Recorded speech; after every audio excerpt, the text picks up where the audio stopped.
All right, we are live. Hey. Welcome, everyone. We have Eric Corner. Hey, Blossom and Terry, how are you?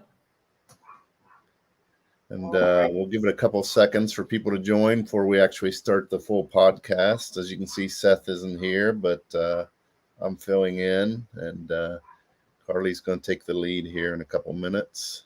Woohoo. I just see I made a comment in the comments and I spelled something wrong. Oops, sorry. It happens. Michael's here talking about Guardians.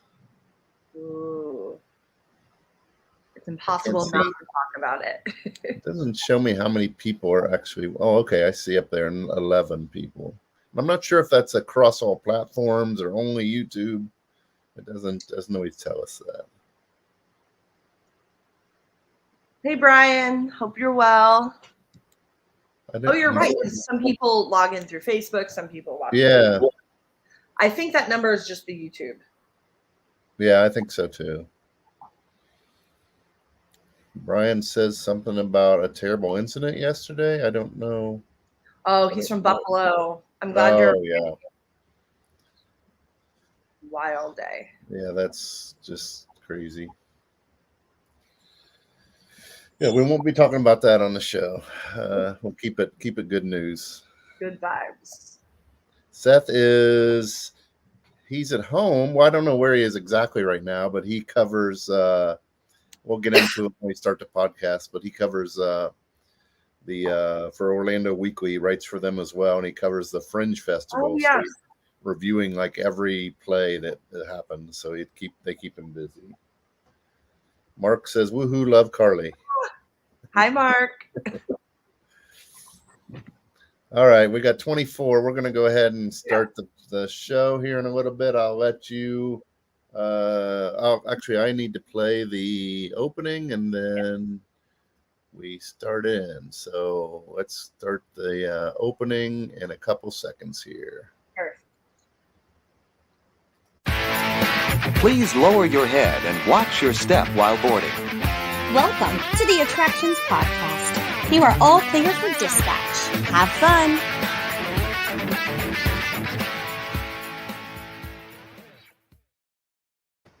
Woo! So hello, everybody, and welcome to episode 139 of the Attractions Podcast, sponsored by Destinations with Character Travel. I'm Carly. And I'm Matt. And we are here to talk to you about the latest and greatest in theme park news and more, as well as a little bit of what's been going on in our lives. So, Matt, you did something kind of fun. I did. First, I want to mention Seth's not here, obviously. He writes for Orlando Weekly, and he's covering all the Fringe Festival reviews. So that keeps him busy. I think he'll not be here next week as well. Yep. I'm not sure if it'll be us two or who it'll be, but we'll be back for a show next week. But yes. I got to stay at the Orlando World Center Marriott. It is the largest Marriott in the world. And I think they go by room size because there's 2,010 guest rooms at this hotel. It's crazy. It's real close to Disney World. They just opened some new slide, what they're calling their water park area, River Falls. It's got 3 really cool slides, and we've posted on our socials for attractions. If you haven't seen that, we'll also be posting some YouTube videos of the slides. But a real fun resort, lots to do, and we relaxed a little bit as well. What about you? What have you been up to? I have been relaxing post the Guardians of the Galaxy trip. It was amazing. I think it's my favorite ride in all of Disney parks right now. So good. So I've just kind of been recouping, and I'm going to the beach tomorrow to kind of, give my theme park legs a rest. There you go. And then I'm sure you'll be back in the parks not too long from now. But, yes, I'm thinking maybe some Dollywood. Okay, nice. I went when the season opened, so hopefully I'm trying to get there in the next few weeks to see their Flower and Food Festival. Cool. Yeah, so without any further ado, let's get into today's news.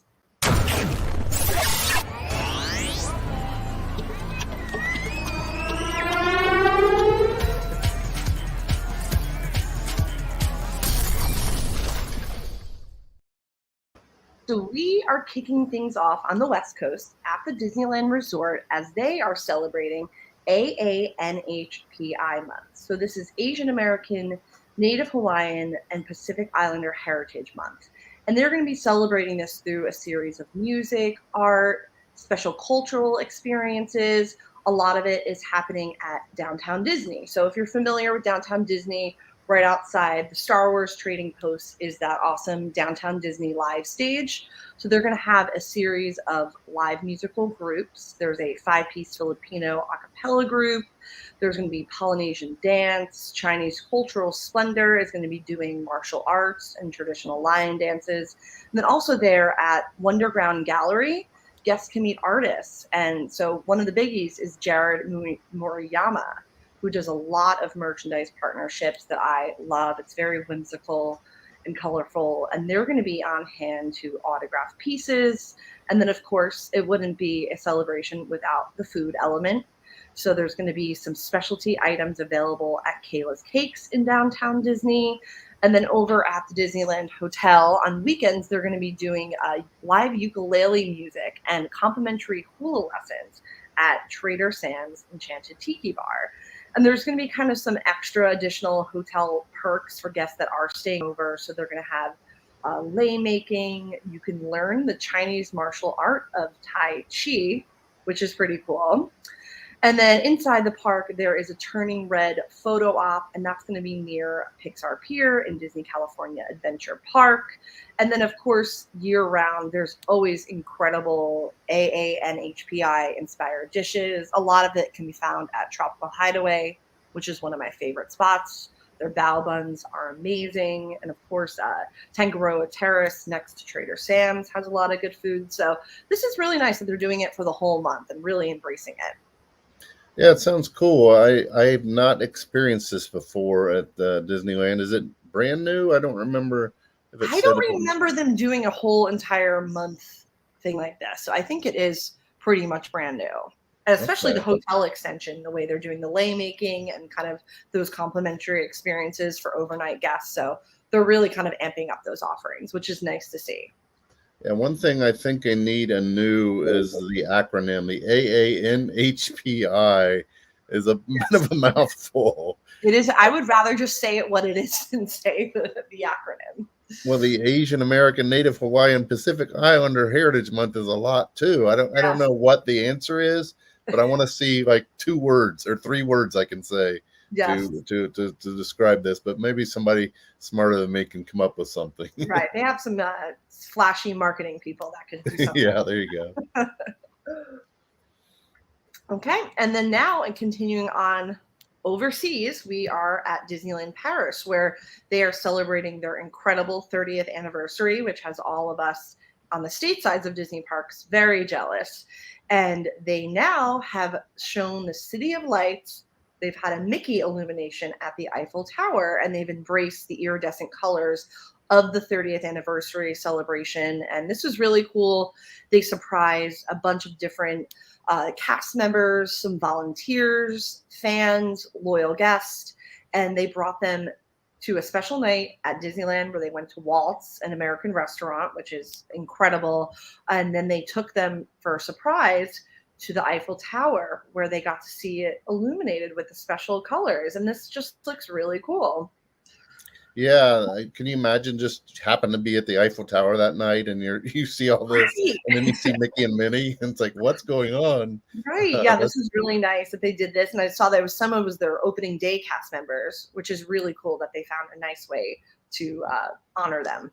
Yeah, that it looks really cool, and I wish I could have been there. It's probably a once in a lifetime event. I mean, I don't think Mickey has ever been at the Eiffel Tower. Maybe when they first opened for some publicity photos, but I've never seen anything like this. No, neither have I. Does it make you a little bit jealous about our anniversary? Yeah. Well, yeah. Let's not get into that. I want to blame COVID for the reason our anniversary is not so spectacular, but I'm not sure I can totally blame it on that. But like I said, we won't get into all that. We will never know. Yeah.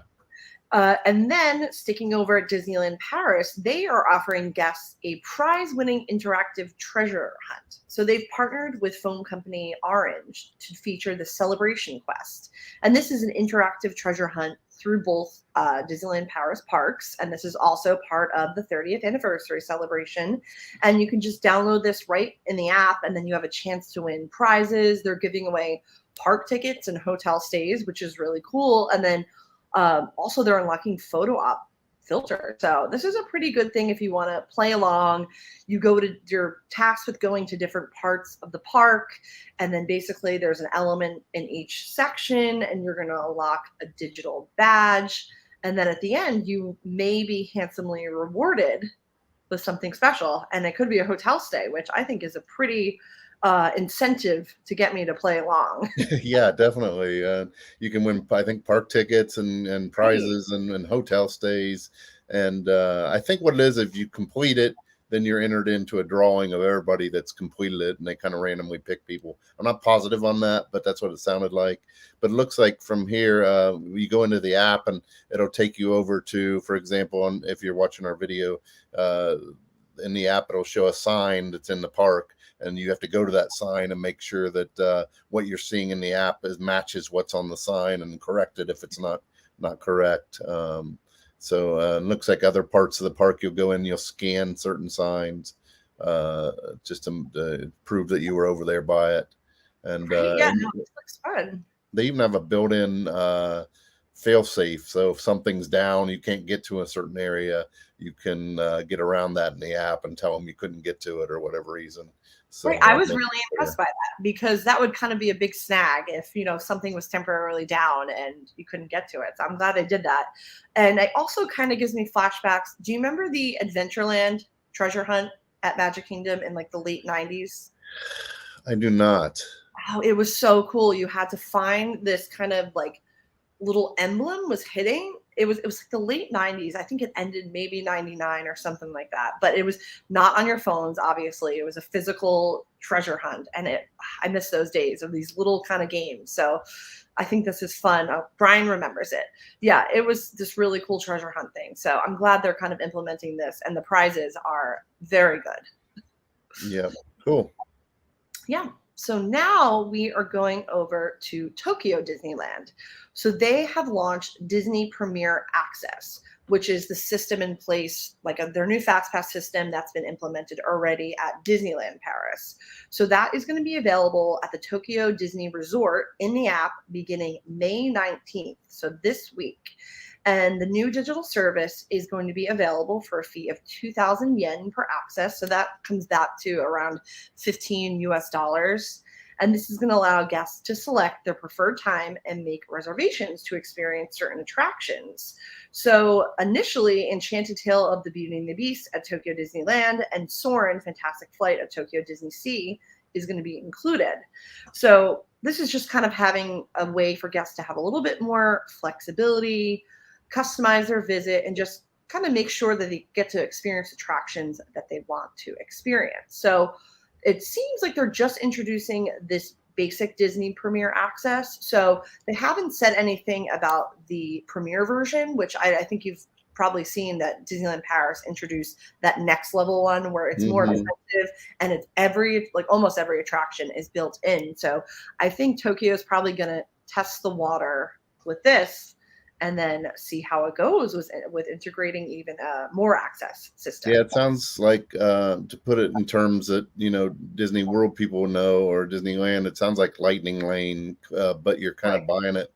I guess either Lightning Lane, I guess more like Disney Genie Plus, because you're paying to be able to access these two for one price for now, and we'll see if they add more later. I think they use that Premier Access name, like you said, in Paris. Yeah. And then Tokyo Disney, of course, is run by a different company. It's run by Disney, but owned by a different company. Right. So that can affect how, they make decisions when they want to add things or not. So I don't know. Yeah. It's interesting. I'm excited. I'm hoping to get over to Disneyland Paris this summer because I want to experience their system just purely out of, curiosity to see how it compares after using our system. So I'm very curious. Yep, me too. Okay, and now here's probably what broke the internet the other day. The Classic Monsters Cafe at Universal Studios Florida has permanently closed. So they confirmed it on social media. It is definitely not reopening, and it's going to make way for a new dining experience that we have no information on. So this is kind of tying into Universal's Epic Universe, which is going to be opening in 2025, where there is rumored to be an entire land dedicated to classic Universal monsters. So hopefully we will see some of the incredible set pieces that were inside that restaurant implemented in the upcoming land. Time will tell. This is definitely classic Universal Studios Florida. I will admit the food, definitely, they did not really amp up and keep up with everything else that's going on dining wise in the park, but it was a beloved place solely for atmosphere, great air conditioning, Halloween Horror Nights. It was like a perfect retreat spot. So it's a bummer. Yeah, it was great, like you said, not for the food necessarily. Usually throughout the years, most of the time it was pizza and like spaghetti, I think, or something like that. But once in a while they'd have some special foods that were good or special. But it's like you said, the atmosphere was just cool. They had different rooms you could sit in. You can check our website there. attractionsmagazine.com. We have a video tour of the interior taken a couple of years ago. I think it was rumored. I think the reason we took that video is it was rumored to be closing back then and never did until now. And then the old Shrek attraction is rumored to be, well, actually more than rumors. If you look at the artwork on this sign, it'd be some kind of Minions walkthrough attraction or something like that. And the rumors are that this may become a Minions cafe or something to match it. What they already have a Minions cafe, I believe, in California. Yes, So I was about to say, I really enjoyed the Minions cafe at Universal Hollywood. So you'll have to check it out when you go in a few weeks. But they have like ramen. They have also the standards. They have really cool Minions dessert. So I would not be mad if that was going to be changing into a Minions cafe. Yeah, the cool thing about the Minion, I've been there a few years ago. I went in once, and the cool thing is just all the different foods that are themed to Minions and desserts and things like that. Bananas, yes. There's lots of banana dessert. So yeah, this is certainly something we are gonna keep our eyes peeled out. And it was interesting when I like posted about it, people were like, but I love sitting in there. And I'm like, but did you eat in there? It's not a relaxation zone. They can't just keep a really, really cool space open. Maybe they could have changed it into a bar or whatever, but that probably would have been the case if Epic Universe wasn't coming. But that's coming, and so I hope the Universal Monsters Land is a true rumor for Epic Universe. I think it'd be awesome. Everybody knows the characters.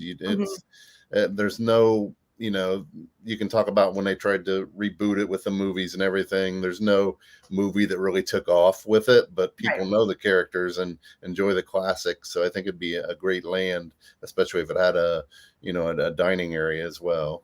Yeah. So fingers crossed, and maybe they can amp up those barbecue offerings. I know a lot of people are upset. There's really nowhere else to get barbecue there. So maybe it'll be that Epic Universe. Okay, and now we are going back to California, where Legoland California is revving up the Ferrari Festi. I don't know, it's a party. Fiesta. I'm like, what is a Ferrari Fiesta? I don't know. I think that's one of our writers' headline. I love it. Okay, yeah, because that popped into their head. Okay, so they have unveiled a latest attraction, and it's kind of revving up an exciting new experience for Formula One fans in the shape of the cutting-edge Lego Ferrari Build and Race Challenge. So this is an indoor attraction, and it's kind of capitalizing on the popularity of Formula One racing. So it has just opened, and it's going to be kind of an extremely timely as the sports fan base grows, and it's a good tie-in to Legos. So this is going to put visitors right in the driver's seat with innovative digital technology that is a first for any Legoland park worldwide. And this is going to allow guests to build, test, and race their own Lego Ferrari, drawing inspiration from the legendary team's fun facts, race history, and awards. So this looks really cool in the pictures. It's very interactive. It's kind of different than anything else that Legoland offers right now. And the centerpiece is this life-size giant red Ferrari F40 model. And this was developed specifically by the Lego group, and it's the only model of its kind. And it took their master modder builders 3,800 hours and 350,000 Lego pieces to create. So I don't know. I love going to Legoland to look at all those pieces. And I also like that television show where they had to build them. Right. So the coolest part is going to be going to see that car because it's life size. Yeah, and it says you can sit in it and take your photo, which is unusual. I've seen lots of Lego cars, but I've never been able to get inside of one. I don't know if only kids can fit in it or if adults can fit, but it looks cool. It does look really cool. And then for young kids, they're going to do a build and test area where you can make your own little like Lego Ferrari car, and then you race each other to the different tracks. So I think this is really cool. It's a nice round out experience. Of course, kids love cars, racing cars, playing with them. So I think it's a really good fit for their audience. Yeah, it seems like kids will actually take the Legos, build the cars, and then this other part of it where they're putting it on, they're scanning it into a computer and racing them digitally. It almost reminds me of one of those things at the end of Test Track where you can race the cars on the digital screen that you look down at. Right. But they're actually scanning their own creations into it. And I think there's some controls where they can give a boost to the cars as they're racing around the track. So yeah, it sounds really cool. That's very fun. When I saw the car, it kind of reminded me of when we saw the Titanic Lego piece, that massive thing. It's really cool when you see those life-size figures. Right. How do they do that? I don't know, but it's a lot of hours. Yep. Okay, and then we are still in California, and this is some exciting news. Knott's Berry Farm is going to rock into summer with Nick Jr.'s DJ Lance. So many people may remember him from the award-winning show Yo Gabba Gabba. This is really cool that they got him. They've really been amping up their entertainment offerings, with the Bob Baker marionettes and now DJ Lance. It's kind of a nice versatile mix. And so for the summer season, they kind of, blow it up with all the entertainment and food. And so this is where DJ Lance is going to come and bring his funky beats and family-friendly fun to the park. So it's going to be taking place in the Walter Knott Theater starting May 21st, going through September 5th on select dates. So he played Lance Robertson, known for his music, dance, play, education. That's kind of his whole shtick. So it is definitely for everyone in the family. And then there are going to be two shows. The first is called Let's Play, and it is this energetic dance party featuring DJ Lance, who the story is on a rainy day, he dreams up this world that's based on play and imagination that takes place in his apartment. So it's kind of using purposeful play, so that like edutainment to kind of engage kids. And then the second one is Everybody Dance. So I expect that to be a dance party. So there's going to be song and dance, and it's kind of the inspiring kids to, stay active and lead healthy lifestyle. So I think this will be really fun. And it's on select days. So beginning May 21st through September 5th, you can go to knottsberryfarm.com to see those. But I'm excited about this. I'm definitely going to check it out when I go next. Yeah, I didn't know the name when I heard DJ Lance rock. I'm like, who is that? And then, of course, I don't think I've watched it, but I know of Yo Gabba Gabba. So immediately I'm like, oh, he's from that show. Okay. Right. That's really popular. And it's interesting that that's on Nickelodeon and he's in Knott's Berry Farm, which doesn't really have any Nickelodeon tie-ins. No. But I'm not sure how that works, but it'll be cool. Right. No, I think this will be really cool. Yeah, you gotta get work where you can get it, and this is really awesome. This is a long running gig, so I'm excited for that, definitely, and we'll keep up. Hopefully, we'll get to go. One of us get a video of the show just so everyone to see. But this looks really cool, and I love the artwork they came up for it. Yeah, that's neat. They did a really good job. Yeah, so head to Knott's this summer. Summer celebration is starting, I believe, this weekend, so should be awesome. And that is all we had this week for the news in the queue. So before we get to the main attraction, let's hear a quick word from our sponsor. Here at Destinations with Character Travel, we offer the best experience with your travels. Need to visit the thrilling Disneyland Resort, Walt Disney World? Maybe lounge about on a Disney cruise or any other major cruise line? No problem.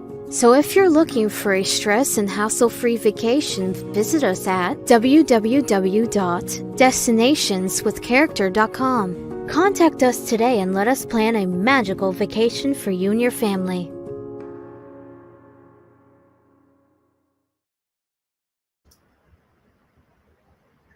Okay. And now for our main... Oh, I forgot the main attraction sound. We got to do the main attraction sound. Hold on. It's time for the main attraction. There we go. Yes. Woo! We have big news from Disneyland. So Tale of the Lion King and the Soul of Jazz are coming to Disneyland Resort. So it's an exciting time for Disneyland. There's so much entertainment coming back this month. So on May 28th will be the debut of Tale of the Lion King, and The Soul of Jazz and American Adventure will be taking place June 1st through July 4th.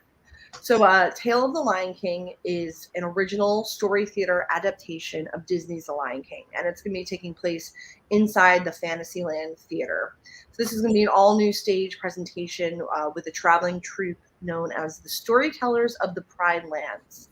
And they are going to tell the story of Simba, the cub who became king, through dialogue, song, dance, and percussion. The renderings look amazing. So this is very exciting.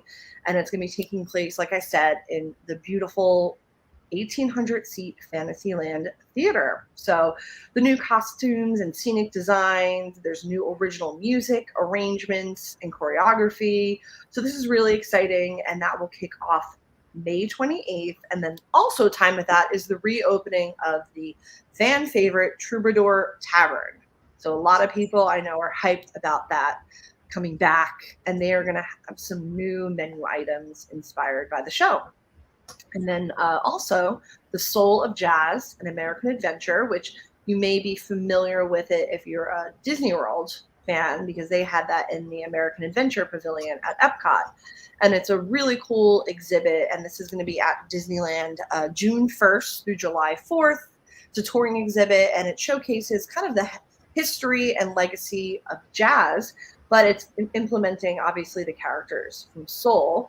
And this will be on display in the building adjacent to the Star Wars Trading Post at Downtown Disney. So I think that's the old ESPN club. Mm-hmm. Remember, it's like if you're looking at Star Wars to the left. So this will be complimentary for everyone. You don't have to go into the park. And this is a creation by Walt Disney Imagineering, and they partnered with cultural institutions and kind of experts in the history of jazz. And of course, you know, Joe Gardner, the star of the Disney Pixar animated film Soul, is going to kind of take guests on that musical tour across America, showcasing, you know, the rich history of the art form. And then also tied in with that, Downtown Disney District, they're going to have nightly live music with genres including jazz, R&B, funk, Motown, doo-wop, and then a live DJ will perform on the Downtown Disney live stage on the weekends in the afternoon.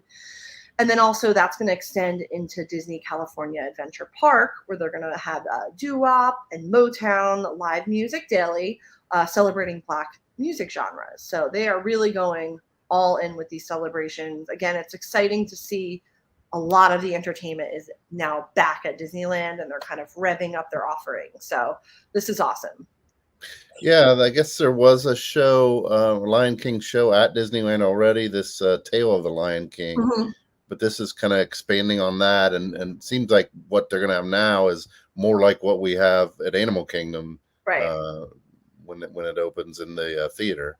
Oh yeah, and that Tale of the Lion King, I think that was just outside, and it was kind of like a very small scale. Where this is like those full blown stage adaptations, and it looks like it's going to be really great for the whole family. So Yeah, I'm flying out for Star Wars Celebration. I'll be at Disneyland before Celebration, so like 3 days before this starts. So I'm kind of hoping it does a soft opening so I can get a chance to see it. Where they are going to premiere it for us as media ahead of time, but I'm not able to go to that. Our reporter Jeff's going to cover that for us.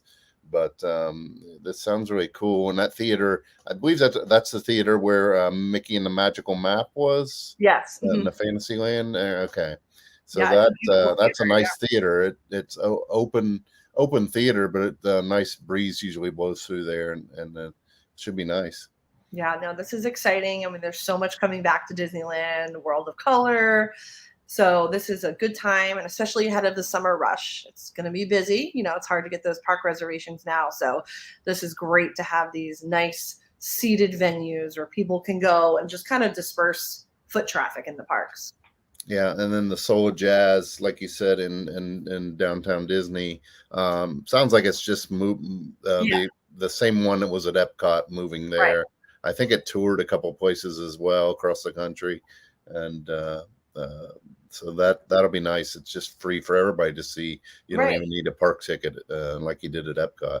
Yeah, no, I'm glad they did that. Yeah, it was a really good exhibit. It's really nice that they did that.